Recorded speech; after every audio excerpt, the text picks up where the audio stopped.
இந்த கட்சியை எவ்வளவோ பேர் உடைக்க பாக்குறாங்க, முடக்க பாக்குறாங்க. அத்தனையும் உங்கள் துணையோடு தாவடுபடி ஆக்கிட்டு இருக்கிறோம். இது தொண்டர் இருந்த கட்சி, உயிரோட்டம் உள்ள கட்சி. எந்த கொம்பனாலும் உடைக்க முடியாது. திமுக ஒரு கார்பரேட் கம்பெனி, அது கட்சி இல்ல, கம்பெனி ஆகி போச்சு. திரு கருணாநிதி அவர்கள் இருந்தாங்க, திரு ஸ்டாலின் வந்திருக்கிறாரு. இப்ப உதயநிதி வர்றதுக்கு முயற்சி பண்ணிட்டு இருக்காங்க. எவ்வளவு மூத்த தலைவர் இருக்கிறாங்க திமுக, எவ்வளவு போராட்டம் பண்ணி இருக்காங்க. அத பத்தி இந்த திமுக கட்சியில சிந்திச்சாங்களா? திமுக குடும்பத்துல பிறந்தா தான் கட்சிக்கு பதவிக்கு வர முடியும். பொன்மன செம்மல் புரட்சி தலைவர் எம்ஜிஆர், இதே புரட்சி தலைவி அம்மா, மக்களுக்காக வாழ்ந்த தலைவர்கள். இருவரும் தலைவர்களுக்கு வாரிசு இல்ல, இங்க இருக்கின்ற மக்கள் தான் வாரிசு. ஆகவேதான் இந்த கட்சியை எவ்வளவோ பேர் உடைக்க பாக்குறாங்க, முடக்க பாக்குறாங்க. அத்தனையும் உங்கள் துணையோடு தாவடுபடி ஆக்கிட்டு இருக்கிறோம். இது தொண்டர் இருந்த கட்சி, உயிரோட்டம் உள்ள கட்சி. எந்த கொம்பனாலும் உடைக்க முடியாது. அண்ணா திமுக தான் சாதாரண தொண்டன் கூட எம்எல்ஏ ஆகலாம், எம்பி ஆகலாம், அமைச்சராகலாம், முதலமைச்சரே ஆகலாம்.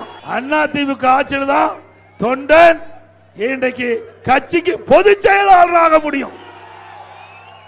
நான் உங்களை போல் கடந்த காலத்தில் இங்கே இருந்து நம்முடைய அண்ணா திமுகவுடைய முன்னணி பேச்சாளர்கள் பேசியதை கேட்டு படிப்படியா கட்சிக்கு விசுவாசமா உழைத்து உங்களுடைய நன்மதிப்பை பெற்று, கட்சியுடைய நன்மதிப்பை பெற்று, தலைமையுடைய நன்மதிப்பை பெற்று உயர்ந்திருக்கிறேன். திமுக குடும்ப கட்சி, திமுக ஒரு கார்பரேட் கம்பெனி, அது கட்சி இல்ல, கம்பெனி ஆகி போச்சு. அந்த கம்பெனி இன்னைக்கு திரு கருணாநிதி அவர்கள் இருந்தாங்க, அதுக்கு பிறகு திரு ஸ்டாலின் வந்திருக்கிறாரு.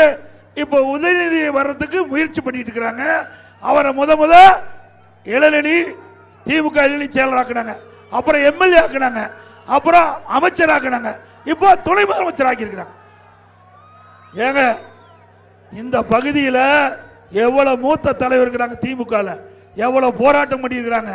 அதை பத்தி இந்த திமுக கட்சியில் சிந்திச்சாங்களா? வர முடியாது. திமுக குடும்பத்தில் பிறந்தா தான் கட்சிக்கு பதவிக்கு வர முடியும், ஆட்சி அதிகாரத்துக்கு வர முடியும்.